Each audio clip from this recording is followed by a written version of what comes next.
Let's turn to the big international headlines that we are tracking. It's a very significant development. The U.S. Secretary of State Rex Tillerson has said that Washington is willing to talk to North Korea without any preconditions. Tillerson's comments appear to indicate a shift in the American position from the previous demands that Pyongyang disarm before any talks can be held. But Donald Trump's White House maintained the president's views have not changed. So is the U.S. divided on the issue of how to tackle North Korea? North Korea sent a message with this missile test in end November. The breakthrough intercontinental ballistic missile put the entire United States mainland within range of its nuclear weapons. The act further strained U.S.-North Korea relations. But now, U.S. Secretary of State Rex Tillerson has offered to begin direct talks with North Korea without preconditions, backing away from a key U.S. demand that Pyongyang must first disarm before any talks can be held. We've said from the diplomatic side, we're ready to talk anytime North Korea would like to talk. And we're ready to have the first meeting without precondition. Let's just meet, and we can talk about the weather if you want. We can talk about whether it's going to be a square table or a round table if that's what you're excited about. But can we at least sit down and see each other face to face? Tillerson insisted on a period of quiet first, without any nuclear or missile tests. Though Tillerson's statement appeared to shift the U.S. position away from previous demands, the White House later said President Donald Trump's view on North Korea had not changed.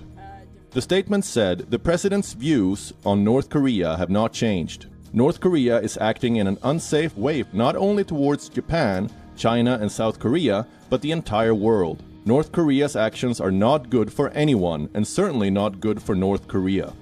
For years and years and years, if a Secretary of State in the United States made an announcement like what Rex Tillerson did today, it would be assumed then that this would be definitely the cohesive approach of the White House and the entire presidential administration. But these days, we simply don't know. So often, Rex Tillerson has said one thing, but President Trump himself has said something almost completely contradictory. So we don't know if the Trump administration, if President Trump himself, is all in with this approach by Rex Tillerson.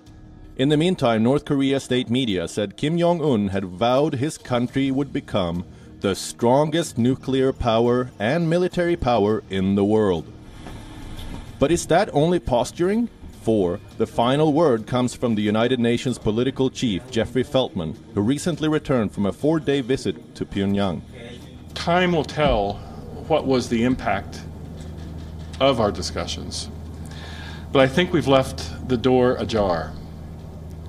And I fervently hope that the door to a negotiated solution will now be opened wide. There seems to be a diplomatic churn on the Korean peninsula, but exactly what it means is not clear. Will the U.S. talk to the North? Is Trump okay with that? Will saber rattling now end? Here's waiting and watching.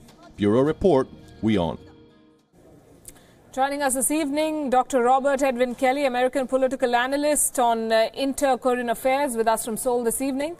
Professor James D.J. Brown, Professor of Political Science at Temple University in Japan, joining us from York in England. And Professor Timo Kivimaki, International Affairs expert, also from the UK. He's joining us from Bath.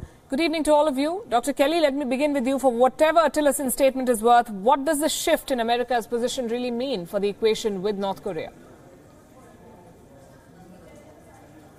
Well, I think it means that the Trump administration, or at least Secretary Tillerson, is somewhat desperate for a deal. I think perhaps he realizes that the Trump administration is looking to strike North Korea. I think the White House probably believes it's getting close to time to strike North Korea. And Secretary Tillerson would like to head that off. It may also be the case that Secretary Tillerson is leaving soon, the secretaryship, and maybe looking to strike a deal or otherwise go out with a bang, get some kind of big agreement under his belt before he leaves. There are a lot of rumors that he's leaving soon. Professor Brown, did Washington really have any other option? Should they have made this offer earlier? Well, it's certainly been the case from the Chinese and the Russian side that the U.S. position was wrong, that it always should have been the case that the US should have been willing to engage in talks. So at least from that perspective, they will take the view that the US has now corrected a mistaken position. But clearly there's uncertainty here because we don't know whether this is a change in the US position or whether we're simply seeing a case of a big split between the State Department and the White House. Professor Kivimaki, how do you see this going forward? If Donald Trump is on board, is he conceding that his bluster failed? If he's not on board, what does it do to the stature of the president, and what will be the shape of these talks if the administration in Washington is divided on how to go forward? I couldn't be sure that the administration is divided on this matter. It has been often the case during Trump administration that he's willing to delegate a lot of power to different administrative arms. In this case, I wouldn't be so sure that there is a division between the State Department and the White House. Donald Trump and his administration is a businessman administration. They are interested in relationships. Donald Trump himself often talks about how he wants to get along with different world leaders. This is getting along. I mean, talking to potential enemies is part of his political culture. Right. Dr. Kelly, will this be seen then as advantage Kim Jong-un? He dug his heels in and forced Washington to come to the talking table, at least make the offer. Yeah, I think so. I mean, and I don't think the Kim family will respond. I think Kim Jong-un will not actually come back. I think the Kims right now will persist with the program. They will continue to try to finish the nuclear weapon program as much as possible so they can strike anywhere in the continental United States.